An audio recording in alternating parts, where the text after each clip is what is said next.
Hello and welcome to Business Standards Morning Show. I am Ruchika Chitravanshi and let us take a look at the stories for today.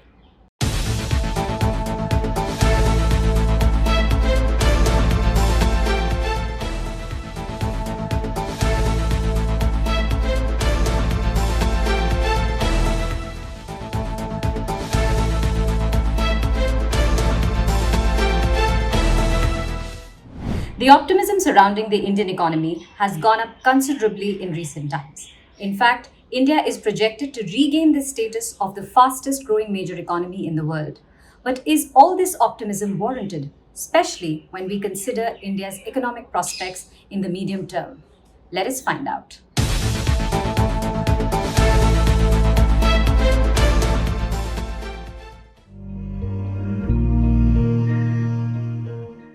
There has been some good news on the economic front for India lately. In its World Economic Outlook, the International Monetary Fund stood by its real GDP growth forecast of 9.5% for 2021 and 8.5% for 2022. On the other hand, the IMF cut its China growth projections for 2021 and 2022 by 10 basis points each, to 8% and 5.6% respectively. Thus, India looks set to get the tag of the world's fastest growing large economy this year and retain it next year. Keep in mind, however, that while the Chinese economy had grown 2.3% in FY21, the Indian economy had contracted by 7.3% owing to the COVID-19 pandemic.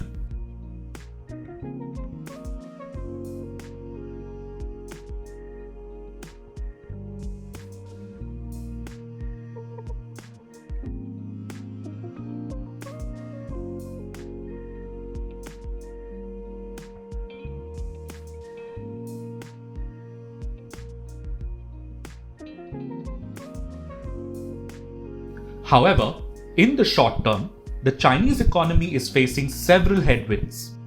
Amid a struggling property sector facing tighter policy measures and a looming energy crisis, China's economic growth tumbled more than expected in the third quarter. As The Economist recently explained, China's economic growth at present is suffering a triple shock from energy, property, and the pandemic. The woes of the indebted Chinese property giant Evergrande are also well known across the world by now.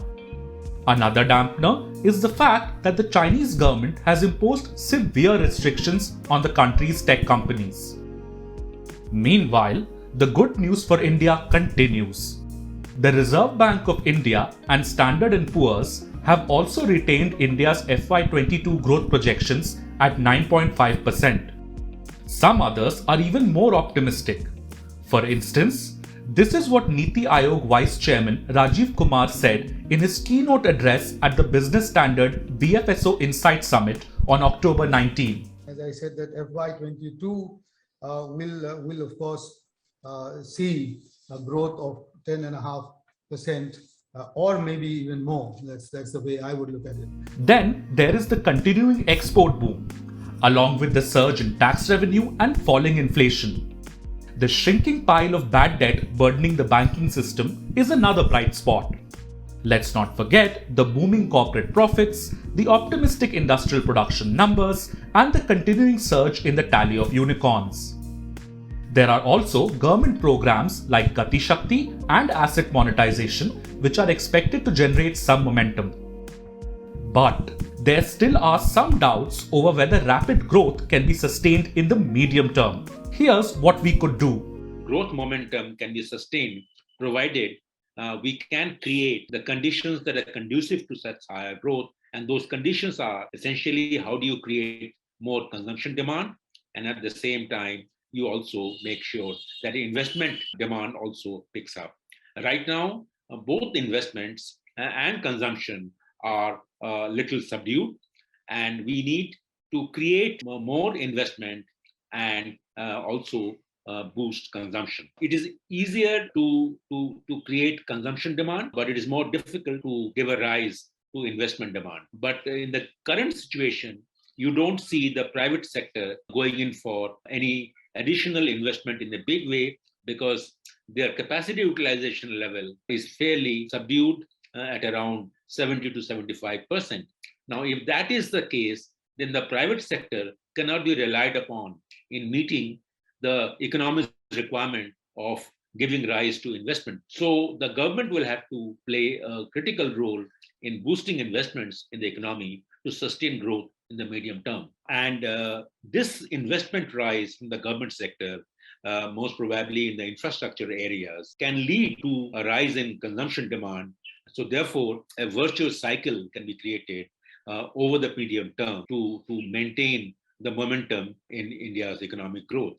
But the big question is whether that investment momentum can be triggered by government's planning and whether the government's fiscal concerns will inhibit its plans to give an investment boost. India is not just the union government. India has got around 30 other state governments, which are also responsible for giving some sort of push to investments in the economy. Unfortunately, these states are not doing very well as far as their capital expenditure is concerned.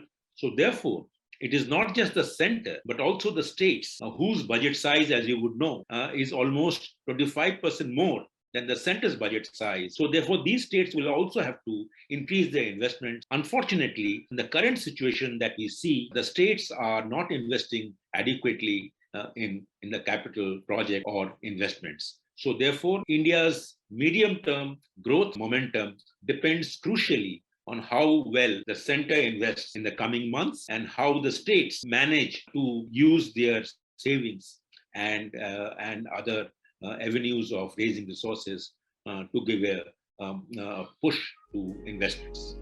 If the projections for FY22 and FY23 come true, India will once again get to taste the high growth rates of the 2000s. However, a lot needs to be done if that pace is to be sustained going forward.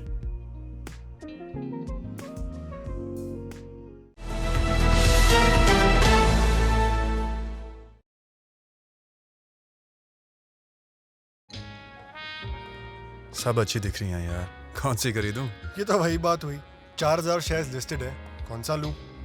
वो तो सबसे आसान है। तुझे 5 पैसा नहीं पता? अब तो सबको पता है। 5 पैसा पर है 4000 स्टॉक्स की रिसर्च, टेक्निकल टूल्स और इन्वेस्टमेंट आइडियाज। डाउनलोड 5 पैसा नाउ। अब तो सबको पता है, investing made easy and rewarding with 5 paisa. Investments in securities market are subject to market risks. Read all the related documents carefully before investing.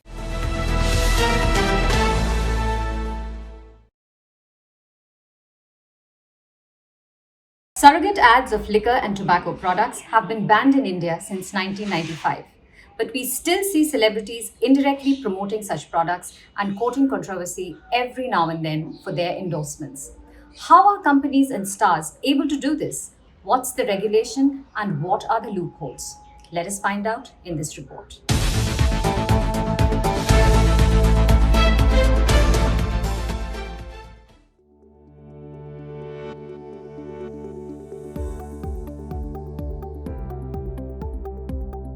Amitabh Bachchan recently pulled out of an endorsement deal with a popular pan masala brand on his 79th birthday after facing backlash on social media. The Bollywood megastar, who featured in the ad for this brand's silver-coated cardamom seeds with actor Ranveer Singh, claimed that he was not aware when the ad was being filmed that it fell under surrogate advertising. He also returned the money he had received for the endorsement. This was not the first time an actor had landed in such a controversy. In 2016, former James Bond actor Pierce Brosnan had appeared in a surrogate advertisement for another pan masala manufacturer. He had claimed that the company cheated him by not disclosing the harmful nature of its product. The company, on the other hand, stressed that the product Brosnan endorsed was a mouth freshener and should not be associated with chewing tobacco. Several actors including Shah Rukh Khan, Ajay Devgan, Mahesh Babu, Salman Khan, Anushka Sharma, Priyanka Chopra, Tiger Shroff and Hrithik Roshan have also made appearances in the ads of mouth fresheners made by pan masala brands. According to market research firm IMARC Group, the size of the pan masala market in India, which was 45,585 crore rupees in 2020, is projected to reach 69,518 crore rupees by 2026. Amitabh Bachchan's pullout has reignited a debate on the legality of such ads. Companies use surrogate advertising as a workaround to promote tobacco and alcohol products, whose advertising is banned by law in the country. But how are celebrities able to promote such brands? It is done through what is called surrogate advertising. Surrogate advertising first surfaced in India after the Cable Television Networks Regulation Act 1995 banned direct advertisements of liquor, cigarettes, and tobacco products. Such ads promote the established brand names of companies whose main products fall under the category whose advertising is not allowed. This is done by using the same brand names for different products altogether. The purpose of surrogate ads is to increase brand value in the minds of consumers. New products carrying the same brand name are known as brand extensions, which is not illegal under the Act. The rules allow some liberty for such surrogate advertisements under the pretext of brand extensions. Notable examples include the ads for soda and music CDs by liquor companies. This is done using trademark diversification. The Cigarettes and Other Tobacco Products Act 2003 prohibits direct and indirect advertising of tobacco products. The Act also does not allow ads for other goods using the brand name of tobacco products. But plain pan masala that does not contain tobacco can be advertised on television, even though its packaging contains a mandatory health warning since it has ingredients like betel nut, a known carcinogen that is addictive. But celebrities are restricted from advertising plain pan masala because of explicit advertising and Standards Council of India guidelines, which say that products bearing health warnings by law cannot be endorsed by them.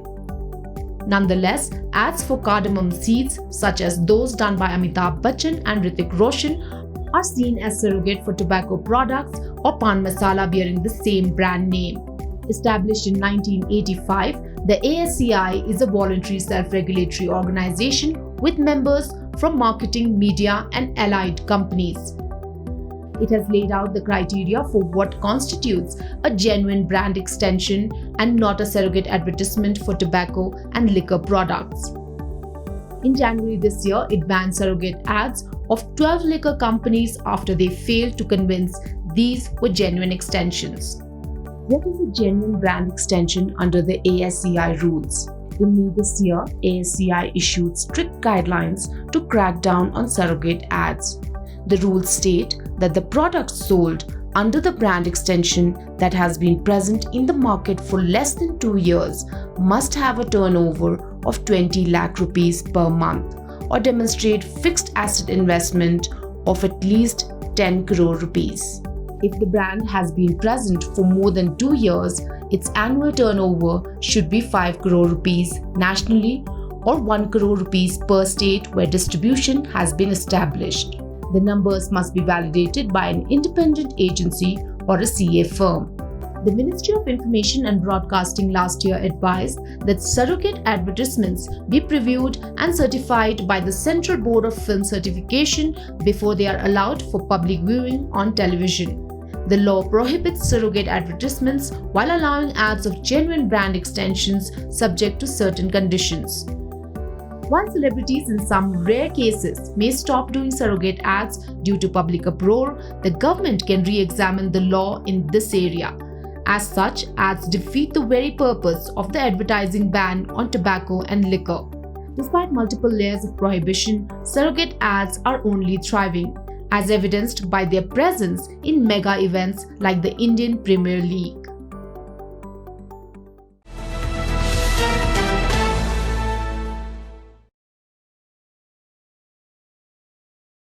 क्या हाल?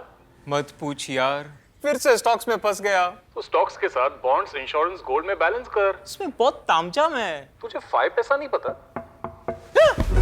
अब तो सबको पता है 5 पैसा है all in one account. Download 5 पैसा now. अब तो सबको पता है Investing made easy and rewarding with 5 paisa. Investments in securities market are subject to market risks. Read all the related documents carefully before investing.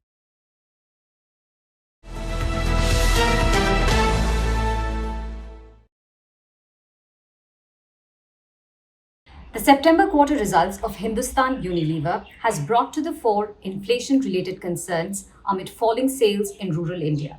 Can all this dent the sentiment across FMCG stocks? Here's what analysts have to say.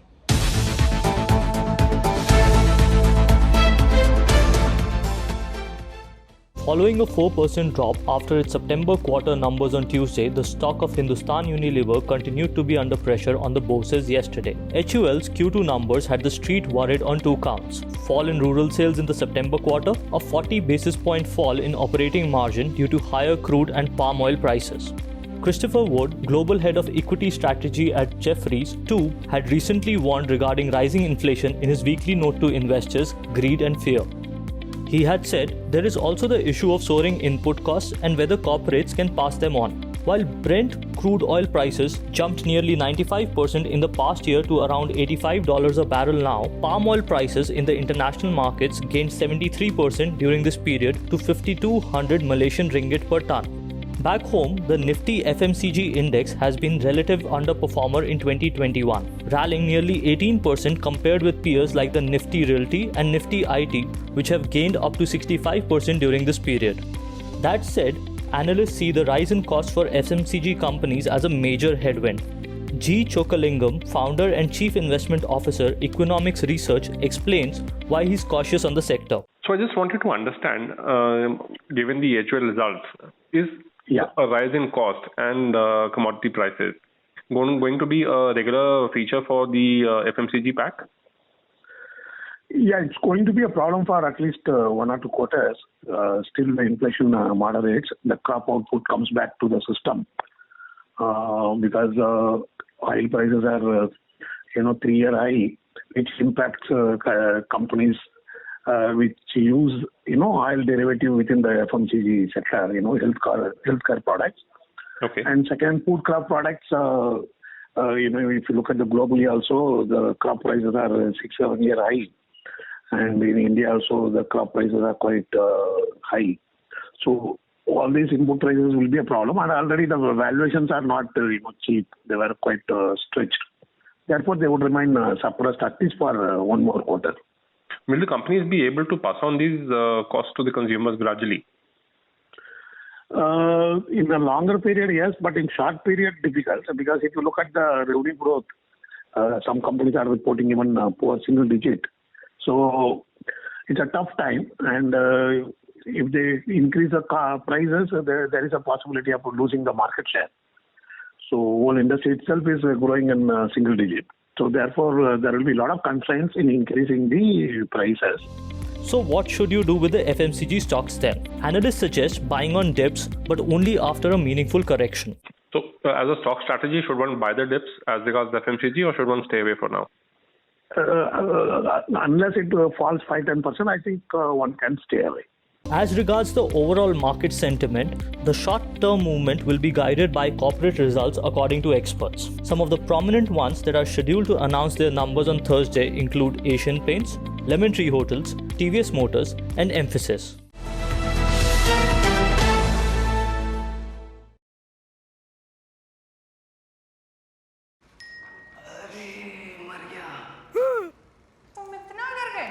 अब क्या किया? Shares में trading. तुम्हें 5 पैसा नहीं पता? ओए, अब तो सबको पता है।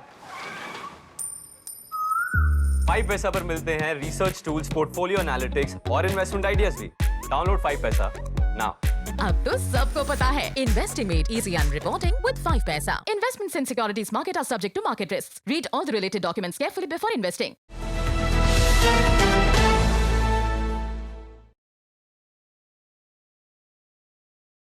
Metaverse is the hottest buzzword in the tech world industry right now.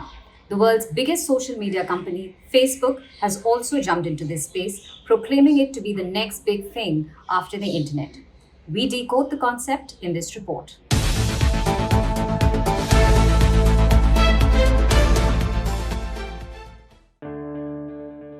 If media reports are to be believed, Facebook is planning to rebrand itself with a new name next week to reflect its focus on building the metaverse. It has already announced its plans to create 10,000 jobs in the European Union in the next 5 years to work on the futuristic technology.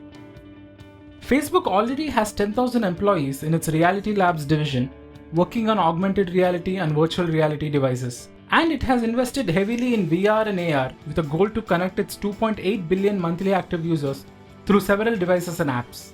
Facebook CEO Mark Zuckerberg had said in July that over the next several years, the company would transition from being seen primarily as a social media company to being a metaverse company. But what exactly is metaverse?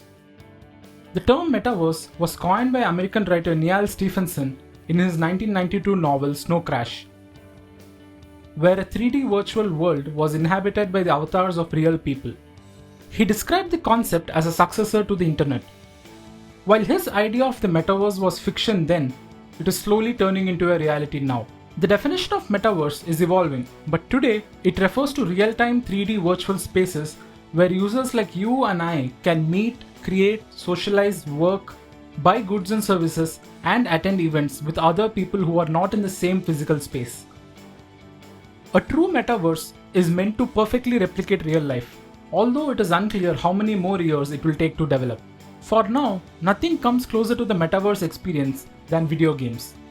Games like Fortnite and Roblox host virtual events. American rapper Travis Scott's live virtual concert in Fortnite in April last year attracted 27.7 million players. Several platforms are developing augmented reality and virtual reality technology that will allow users to fully interact in virtual worlds. Many platforms that are powered by blockchain are also allowing users to build and own decentralized digital assets. Such assets are often traded using cryptocurrencies. Blockchain platforms like Decentraland and The Sandbox allow people to buy virtual real estate, trade artworks in the form of non-fungible tokens, and create their own environments. The land prices in Decentraland have surged in the past few years. Facebook recently unveiled the beta version of its VR-powered app Horizon Workrooms, where colleagues represented by animated avatars could work together in virtual conference rooms. The collaboration tool works on Facebook's VR headset Oculus Quest 2. Together with the app, Facebook announced a $50 million fund to develop the metaverse more responsibly and collaboratively. And it is not just Facebook. Apple, Google, and Microsoft are investing in cloud computing and VR technology, anticipating the growth in this space. Microsoft is building what it calls Enterprise Metaverse with Mesh, a cloud-based mixed reality app to make collaboration and software creation easier. In conclusion, the metaverse is being seen as the convergence of physical and digital worlds. Let's brace for it.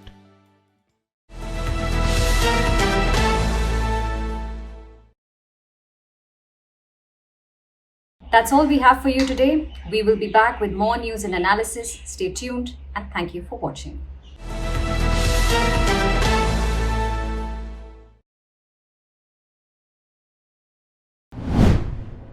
If you like this video, share it and subscribe to Business Standard.